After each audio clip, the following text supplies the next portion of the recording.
This is the Construction Leading Edge podcast from constructionleadingedge.com. My name is Todd DeWalt. It's my job to help you grow your leadership skills, grow your business, and grow your income. Today we're going to talk about the 37 habits of self-destructive people, the limiting beliefs, and the mindsets that are sabotaging your success. First, let me tell you a little bit about this cow named Heather and a donkey named Carl. I grew up on a farm in Kentucky, and we would show cows at local county fairs. This is when you show cows. If you've been to a county fair, maybe you've seen it, but you put a halter on a cow, you lead it around, somebody judges the cow and decides which one gets the blue ribbon, etc., etc. And we had this cow named Heather, and she actually almost killed me once when I was a teenager, but that's a story for a different day. So Heather was about 1,000 pounds, big cow, and at times she could get pretty feisty, but as soon as I put a halter over her head, I could lead her around like a pet. It was pretty strange. Now, how could I do that? She was much bigger than me. She was 1,000 pounds. She could drag me around. She could get away at any time, but the reason that I could put a halter on her was because somebody started influencing her belief systems when she was a young calf. So let me tell you about this process. This is how it works if you want to halter break a calf. Here's what we would do. When a calf was really small, we would start this process of halter breaking. At first, we would put a halter on its head, tie it up to a post so it couldn't get away.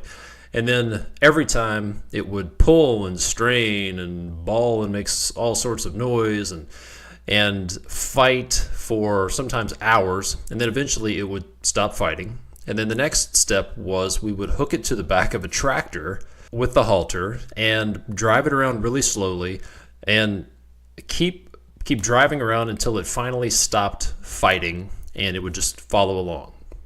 And then sometimes we would even tie up the calf to this ill-tempered donkey named Carl, who hated everything. And Carl would drag this calf around and kick it anytime it did something that he didn't like. And side note, I actually punched Carl in the face once, but that's another story for a different day. So back to these calves, the key to get a calf to be halter broken, and the reason that I could put a halter on 1,000-pound Heather when she was full grown, even though it was years since she had been a show heifer, the key was to get the calf to believe that it was useless to resist the rope. Eventually, they would just quit trying, so that even years later, I could put that halter on Heather's head and she wouldn't even attempt to get away. So here's the deal. Wherever you're at in your life, what you believe is keeping you there. Your mindset, your limiting beliefs got you to where you're at, and your mindset and your limiting beliefs are keeping you where you are. They're keeping you there. So let's talk about what is a belief. What is a limiting belief? Well, the definition of a belief is a feeling of being sure that something exists or that something is true. It's something that you are confident of. You take it for granted. You assume it to be true. It's something that you're confident in. It's something you believe to be true, but it's not necessarily the fact. And we're going to go through these 37 limiting beliefs that are potentially holding you back, and I'll tell you some of the ones that I deal with. And here's the thing about beliefs. Sometimes they're helpful. Sometimes what you believe to be true about yourself and about the world, those beliefs are helpful, but there are also a lot of limiting beliefs that are causing you to hold yourself back and, worst case, even sabotage your success. Best case, your limiting beliefs are holding you back and keeping where you're at, keeping you where you are. Worst case, your limiting beliefs are causing you to sabotage yourself and sabotage your success. I like to describe limiting beliefs as glasses that you are wearing that you don't even know you're wearing, and they frame and color and distort whatever you see. Have you ever been in a group of people and you heard someone say something or you saw someone do something and you translated it and interpreted it as one thing, but somebody else took a different message away from it? Well, it's because of your beliefs. How you see the world is colored by your beliefs. It's like wearing glasses that you don't even know are there, and it colors and distorts the world. And that's what causes your perception. So here are what I affectionately call the 37 habits of self-destructive people, the limiting beliefs and mindsets that are sabotaging your success. Personally, I'm working on number 5, number 6, number 12, and number 35. Maybe a couple more. So number one limiting belief is an obstacle focus versus an objective focus. What do I mean by that? Imagine that you're walking down a road and there's a large rock in the road, in the middle of the road. Someone with an obstacle focus will focus on the obstacle and obsess about the obstacle instead of focusing on the objective, instead of finding a way around things. I've been around a few people that are obstacle focused. They're always looking for the reason something can't be done. They don't focus on the objective, they focus on the obstacle. Number 2 is a scarcity mentality. If you have a scarcity mentality, then you see everything as a zero-sum game. That means that in order for you to win, somebody else has to lose. You see the pie as a certain size, and if one person gets a bigger piece of the pie, that means somebody else gets a smaller piece of the pie. A scarcity mentality sees resources that are limited. There's a fixed amount of money, that it's difficult to get things, there's not enough money, there's not enough work, there aren't enough people. Scarcity mentality folks tend to be takers. They feel like selling means taking away from a customer. Okay, and folks who have a scarcity mentality often struggle with paranoia. They're paranoid because they're afraid somebody's going to take something from them. They struggle with fear, and it typically leads to political jockeying and politics and gossip and dissension in organizations. That's the scarcity mentality. Number 3 is the belief that success is a destination. The belief that when I accomplish blank, all my problems will be gone. When I retire, all my problems will be gone. When I make $100,000 a year, all of my problems will be gone. When I have $1 million in the bank, all of my problems will be gone. I will have arrived. The belief that success is a destination. The reality is that success is in the process. It's not about getting to a particular place. Number 4 is the mindset that achievement is the most important thing. That achieving success, that accomplishing goals, that making money, that doing things is where it's at. I've been there. I realized a few years ago that no matter what I accomplished, no matter how much money I made, no matter how many big deals I sold, no matter what I did, I was always frustrated because I was focused on achievement. But when I switched to appreciation, and I focused on appreciation and enjoying the process over achievement, that was a real game changer for me. Next is, number 5 is having a plan B, leaving yourself an escape route. If you are attempting a new venture, if you're going to start a business, or if you're running a business, or let's say you are running a business and things aren't going that great, if you are constantly looking for a way out or leaving yourself a way out, leaving yourself an escape route, leaving yourself an excuse why it didn't work, then that is going to cause you problems. This is one that I struggled with in the past. I was always hedging my bet and leaving my way a way out and having an excuse of why that didn't work. So having a plan B, giving yourself the option for something not working is often going to hold you back. In a lot of cases, what you need to do is decide that this thing is going to work and Do what Torrey Hawkins said, who was one of the first podcast interviews I did. He talked about burning the ships. So if you haven't listened to that, go check out episode 1 or 2 with Torrey Hawkins. Number 6 is a lack of focus. A lack of focus. Maybe there's lots of energy, maybe there's lots of activity, but it's going in all sorts of different directions. You spend an hour a day working on 10 or 12 different things, but you don't feel like you're getting anywhere. Very, very active, very busy, but there's no focus. Maybe you struggle with what I call shiny object syndrome. Oh, there's an opportunity over there. Let's go chase that for a few minutes or a few hours or a few weeks, and then bounce to the next shiny object. A lack of focus is going to be a problem that's going to hold you back because it's going to keep you bouncing from thing to thing to thing. And a few years down the road, you'll look back and realize you've chased a lot of shiny objects, but you haven't really accomplished anything. Number 7 is a lack of vision.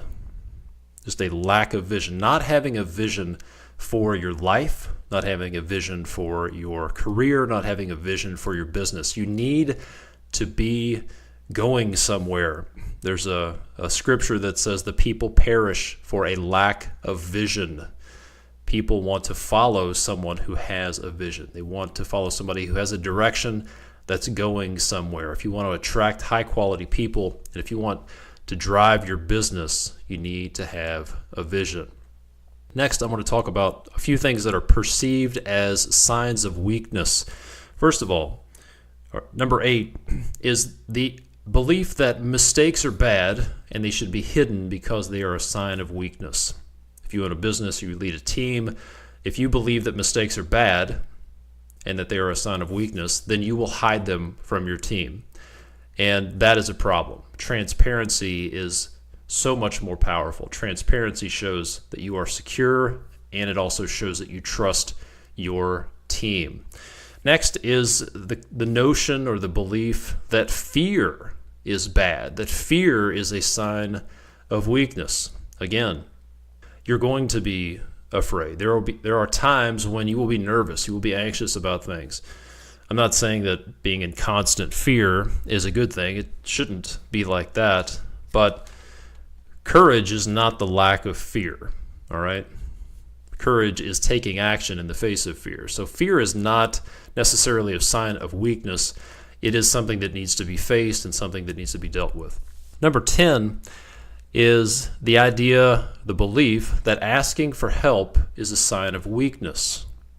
The belief that, quote, I have to figure it all out myself. I have to figure this out. I have to do this the hard way. I can't ask for help because asking for help is a sign of weakness.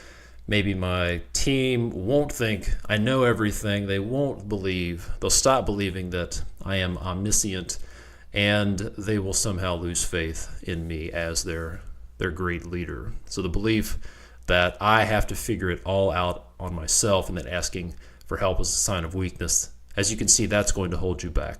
It's also not going to build a great team. Number 11 is I have to do it myself. I have to do everything myself. This is what some people would call Superman syndrome. It's a reluctance to delegate tasks, even the minutia, even the things that don't matter at all. Maybe this could be because you are afraid to delegate. Maybe you're a perfectionist, which we're going to talk about in a little while. Or maybe you just don't want to pay somebody to do something. This belief that I have to do it all myself can be a problem. In some cases, this stems from this belief that you have to be a self-made man, this desire to get to the top of the mountain and be able to raise your fist triumphantly in the air and say, I did it all myself. I'm a self-made man. I'm a self-made woman. That's going to hold you back. That's not going to help you. Number 12, here's one that I've struggled with in the past, is the belief that successful people just have something I don't have.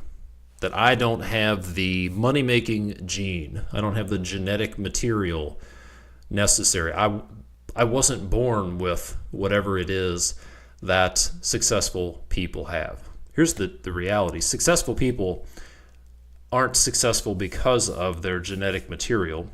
They're successful because of the skills and the formulas that they use, and because they have worked through these mindset issues. I'm a firm believer that addressing and reversing these limiting beliefs and optimizing your mindset is one of the best things you can do to achieve success. Number 13 is the belief that I have to be the best and the smartest at everything on my team.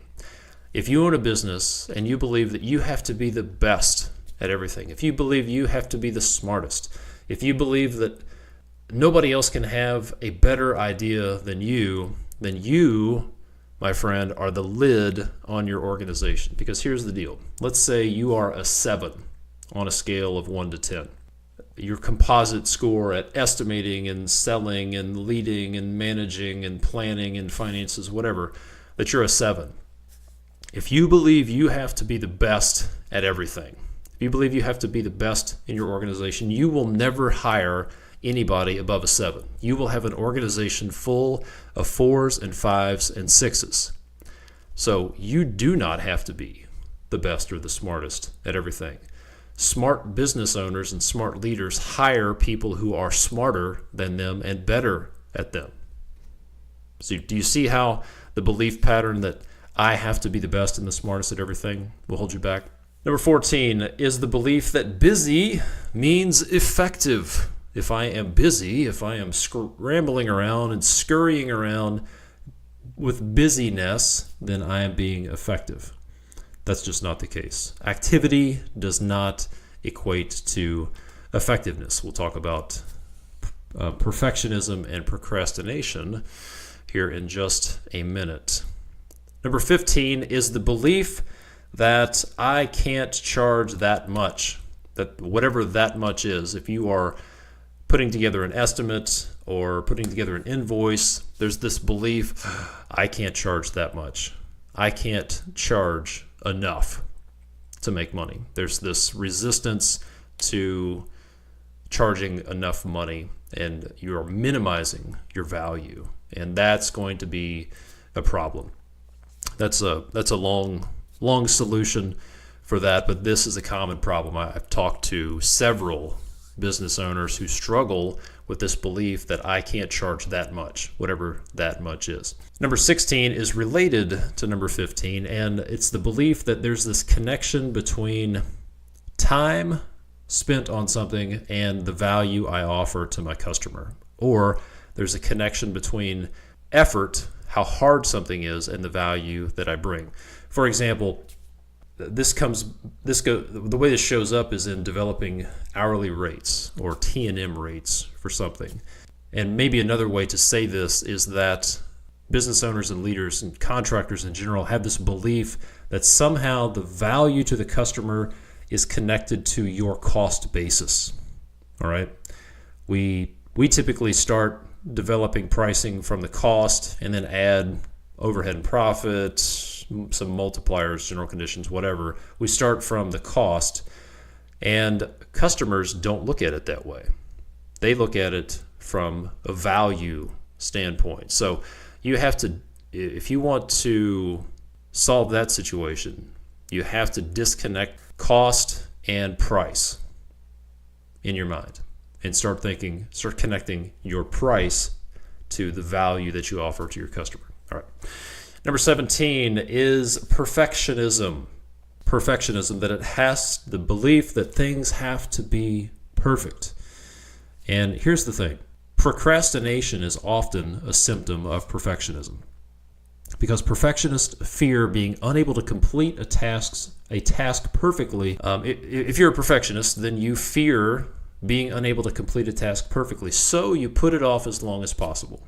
This comes from your fear that not meeting the goal means that there's something wrong or unworthy inside of you. Furthermore, if you're a perfectionist, you are probably afraid that failure will invoke criticism, or people will make fun of you. Either you'll get internal criticism from your internal voice, or external people and your peers, your customers, and your employees will criticize you. And The higher the fear of failure and ridicule, the more you as a perfectionist will procrastinate. So if you struggle to get things finished, you procrastinate, you need to look under the hood and see, are you a perfectionist? And then if you are, where does that come from? Is it a fear of failure? Is it because if you think something's not perfect, you think maybe something's wrong with you? You need to dig into that a little bit. Here's another type of procrastination. This is what I call busy procrastination or avoidance. This is when you occupy your time with unimportant activities to avoid dealing with what is most important and probably most uncomfortable. It's a form of procrastination. You're avoiding things that are really important and probably uncomfortable. Maybe they scare you a little bit, and you're going to go run the skid steer for a day. You're going to go sweep the floor in the shop. You're going to go do something meaningless that anybody else can do, but it's going to keep you busy, and then you're going to look at your watch at the end of the day. Oh, well, it's 6 o'clock. I guess I'm not going to be able to get to that big, uncomfortable, important thing. So you occupy your time and procrastinate through busyness. That's number 18. Number 19 is what I call the silver bullet syndrome. It's this notion or this belief that what's most important is the big idea, the silver bullet. You believe that when I find the right idea, then everything is just going to fall into place. That you're constantly looking for the silver bullet, that it's all about the idea. Well, the reality is ideas are a dime a dozen. What's really important and what's really valuable is execution and perseverance. Pick an idea, decide that it will be successful, and then don't quit until it is successful. That's how you succeed. Number 20 is what I call swinging for the fences. Go big or go home. This is the belief that only home runs matter, that you have to find the home run. That's how you're going to win. This overemphasis on the home run, the big deal, the project of a lifetime, the contract of a lifetime, the thing that's going to get you 5 times your normal profit margin.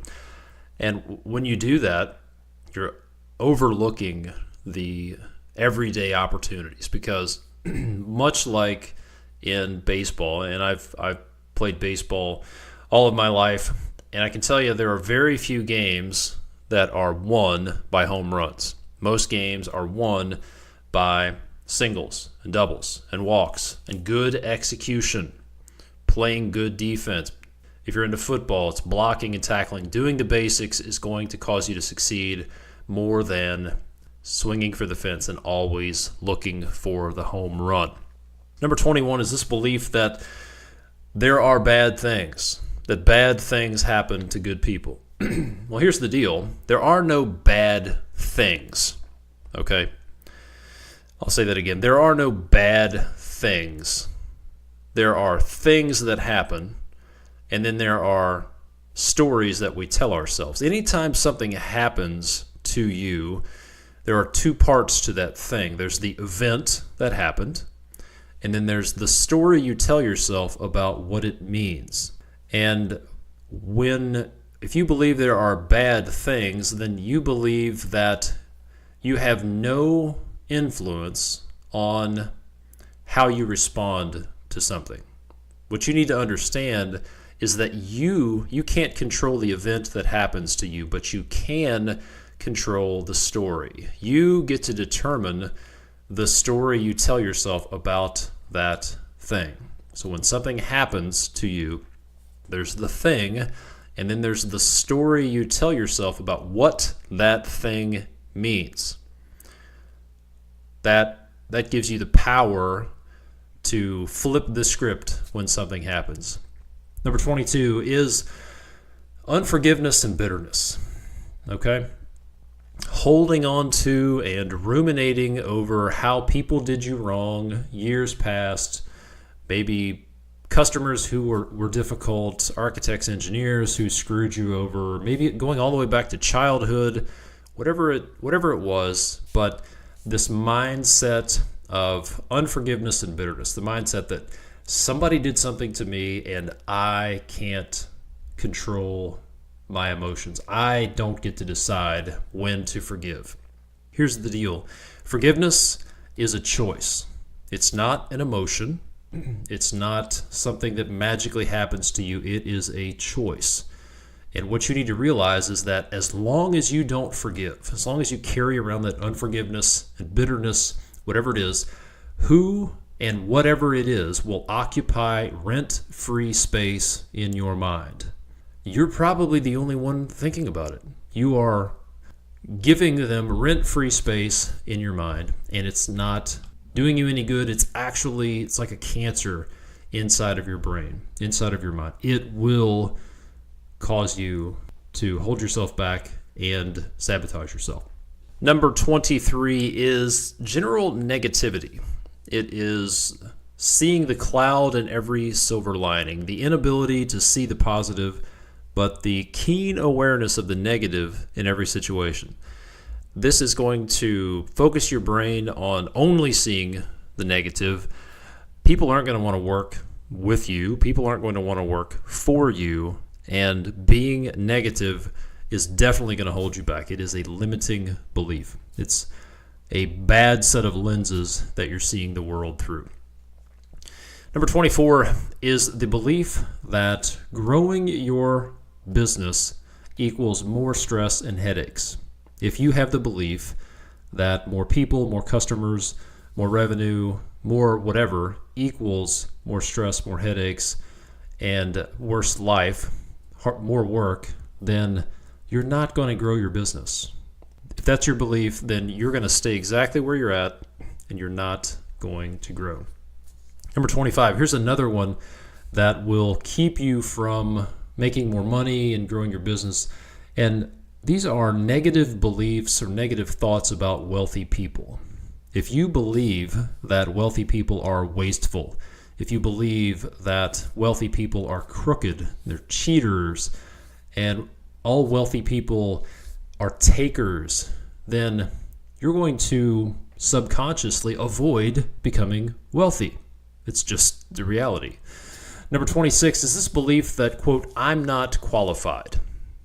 If a lot of people don't feel like they're qualified to own a business. They're not qualified to own a business of a certain size, whatever that might be. I'm not qualified to run $1 million business. I'm not qualified to run a $10 million business. I'm not qualified to run a $100 million business. And in some cases, this shows up as what's called imposter syndrome. This is actually something that I've dealt with in the past.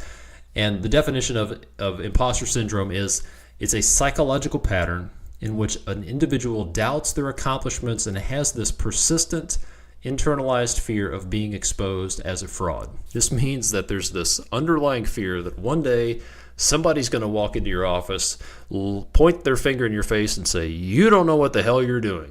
You're a fraud. You don't belong here. That's what imposter syndrome is. As you can see, as you can imagine, that's going to hold you back.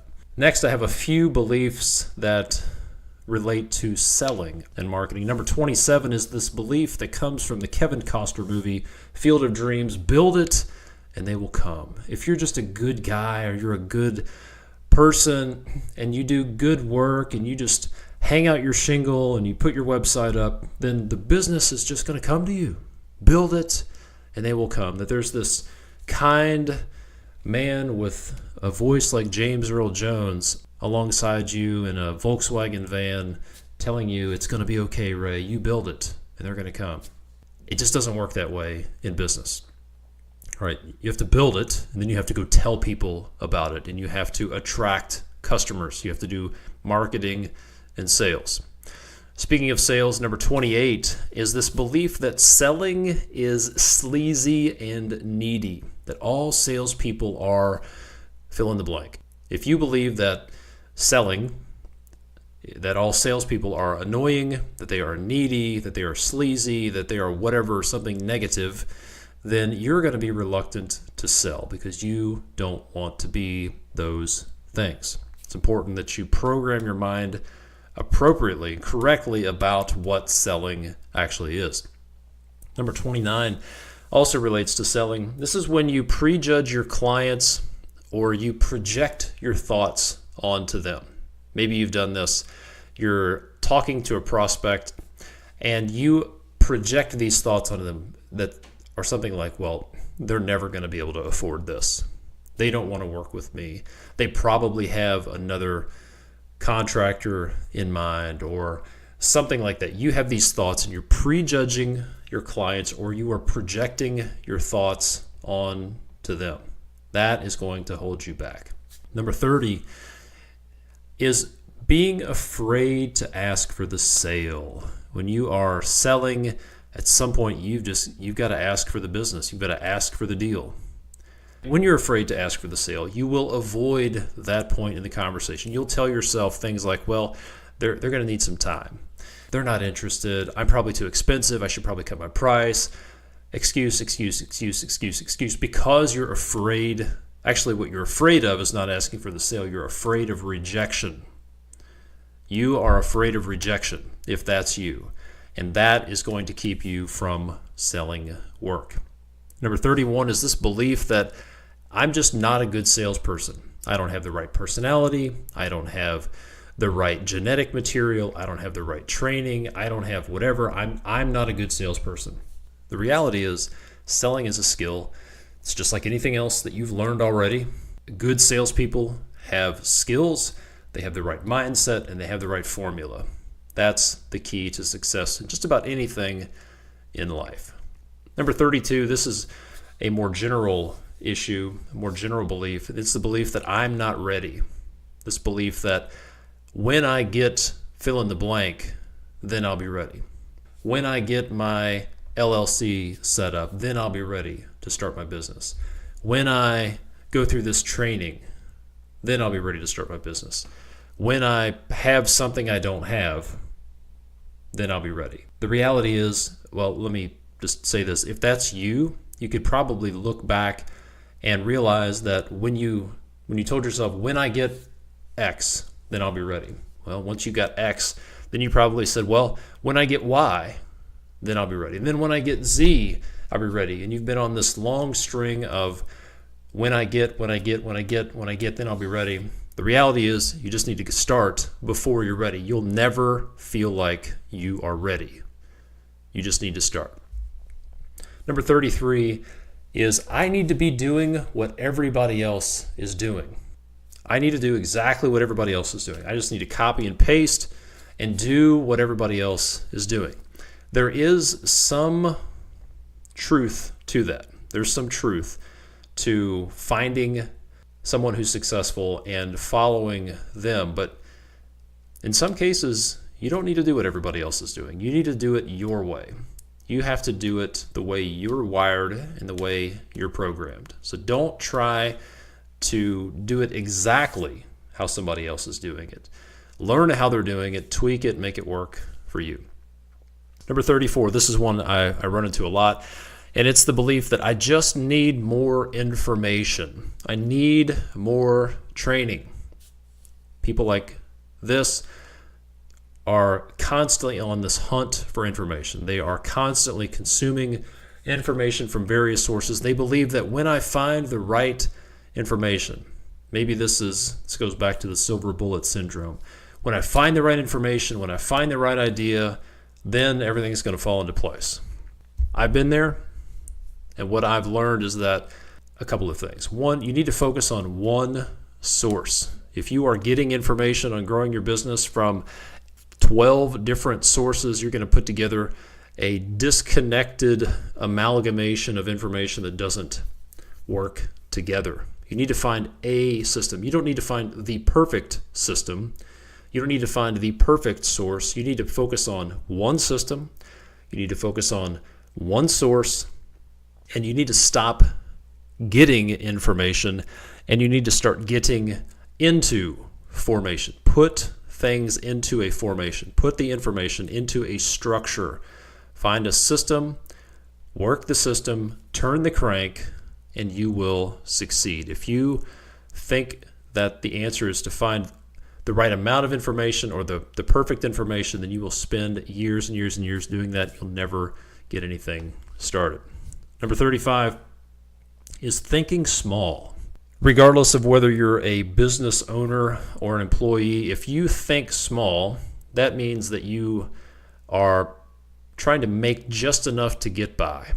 Well, I just need X. I just need 75 grand a year and I'll be happy with my business or in my career. Thinking small is going to hold you back. This goes back to the cost basis. If you are looking at the sum total of your bills and using that to determine how much money you want to make, then you're thinking small. You need to think big. You need to set big, hairy, audacious goals.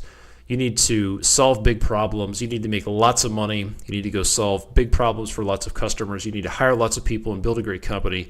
You need to stop thinking small. Number 36 is not being present-minded.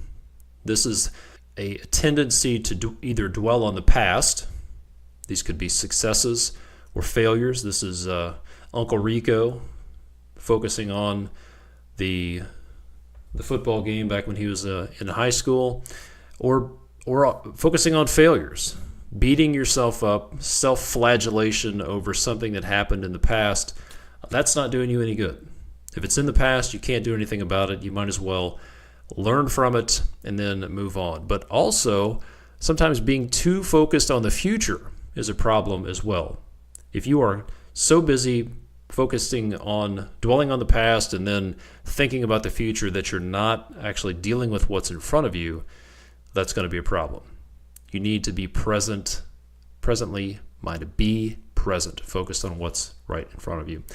And the last one, number 37, this is probably the biggest one. This is like the linchpin, the keystone for your mindset.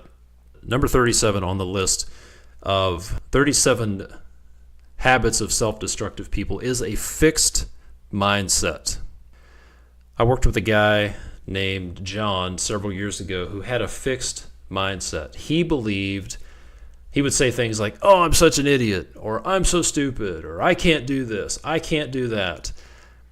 And he believed he had no control over his emotions. He had no control over his life. He was just a spectator in his life. He was a victim of circumstances, and he had a fixed mindset. People with a fixed mindset believe that their basic qualities like intelligence or talent are simply fixed traits like eye color or height or skin color. They spend their time documenting their intelligence or their talents instead of developing them. And they also believe that talent alone creates success, not effort. They believe that either you got it or you don't got it. And if you don't got it, then you're never going to have it. If you have a fixed mindset, then you believe that people who are more successful than you just have something you don't have, and there's no way you're ever going to get there.